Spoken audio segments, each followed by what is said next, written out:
Thanks for joining me on episode 1250 of the Inspired Stewardship Podcast. I'm Winston Clemens, motivational speaker and limitation breaker. I challenge you to invest yourself, invest in others, develop your influence, and impact the world using your time, your talent, and your treasures to live out your calling. Having the ability to recognize your limitations are an illusion and develop resilience is key. And one way to be inspired to do that is to listen to this, the Inspired Stewardship podcast with my friend, Scott Mader. That's also why a lot of times at this point we'll spend some time identifying our why. Not just the goal, not just what I want to have happen, but why do I want it to happen? What's the deeper emotional connection for that? And how does money show up in that? What are the things that money does that help me achieve that emotional connection? Welcome and thank you for joining us on the Inspired Stewardship Podcast. If you truly desire to become the person who God wants you to be, then you must learn to use your time, your talent, and your treasures for your true calling. In the Inspired Stewardship Podcast, you will learn to invest in yourself, invest in others, and develop your influence so that you can impact the world. In today's episode about developing your influence through stewarding your treasures, I talk with you about how you can know what your money values are. I also share how you can begin to bring your money into alignment with your values. And I share how awareness, a plan, and tracking are all important to the process. As we talk about stewarding your treasures, wouldn't it be great if you could support this podcast and do it without costing yourself an extra dime? Turns out you can. All you have to do is use inspiredstewardship.com/Amazon when you're ready to make a purchase via Amazon, and a small commission will come back to support the show. If you enjoy the show when you're ready to buy from Amazon, just use inspiredstewardship.com/Amazon. Talked before about how a lot of times the real problem we have with money isn't what we're doing with the money per se. It's how what we're doing with the money is out of alignment with what we really value and believe. A lot of people have values in different areas. They may value integrity or honesty or respect or faithfulness. They may have values around their spiritual behavior or their physical behavior or their relationships. But you also have values about your money as well. And what's more, you have values around your money, whether you're conscious of that or unconscious of that. And oftentimes, the way we act with our money ends up being out of alignment with those underlying values. Most people can struggle in life with finding satisfaction or being happy because their actions and their values are not in alignment. If you look at money as a tool, and it is, then if you end up using that money for things that you don't really fundamentally value, then you begin to feel like you're out of alignment, and then you have cognitive dissonance. It's like saying that I value a healthy body, but then sitting on the couch and eating a tub of ice cream every single night and not exercising. It's out of alignment, and you begin to feel this feeling of, I've either got to change my beliefs and my value, I've got to admit that I don't really value health and fitness, or I need to stop eating so much ice cream and get up off the couch and go for a walk. Same thing happens with our financial life. If you feel like you value being debt-free and yet you constantly charge extra stuff on your credit card, or if you value financial independence, but you're not actually saving any money, you're spending everything you earn or even more than you earn, then you have a conflict in these values and you begin to feel that conflict. And that shows up as feeling frustrated, feeling out of alignment, feeling problems, feeling like stressed out, anxious.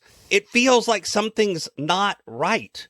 But a lot of times you don't even realize that your money spending and your money saving and your money activity isn't in alignment with having your money value. So positive money values tend to lead to good decisions, and Poor money values tend to lead to poor decisions. Basically, you need to spend some time examining your money values. This is not about thinking that we should do something. This is not about how we were raised. This is not the way society says we should do things. You need to think about what you want to value and how you want it to show up in your money. And the truth is, a lot of times unconsciously, you've been programmed by the way you were raised. You've been programmed by society and culture around you. You've been programmed without even realizing it.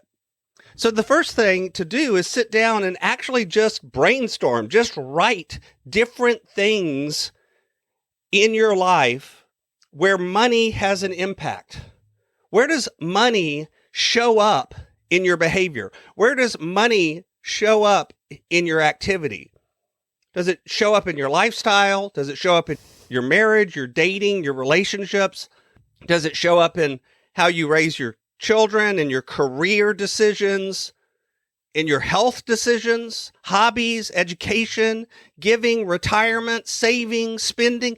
Think about all of the ways that money shows up in your life. And the truth is, a lot of times you won't find areas that it doesn't, because money shows up in our life in a lot of different ways in a lot of different places.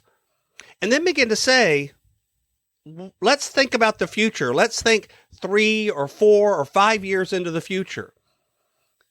Ask yourself, what does your life look like then? I like to use the airport example where picture yourself 5 years in the future and you run into an old friend that you haven't seen for 5 years. And they ask you, how are things going? And you say, my life is awesome. It's the best it's ever been. Because what comes after the because? What does your life look like? What do your relationships look like? How does your family life show up? How do you feel about yourself? How have you grown? What has changed in your life? What's important to you? What new goals have shown up? What's happened in your financial? And when you think about all of the ways that your life has changed in all of those different areas where money touches your life, that is oftentimes the core of your money values. Then what you want to do is audit what you're currently doing with your money. In other words, you want to track or find out or identify either through a budget or tracking or both what it is that you're doing with your money and begin to answer the question, is what I'm doing today moving me in the direction of that 5-year future or not?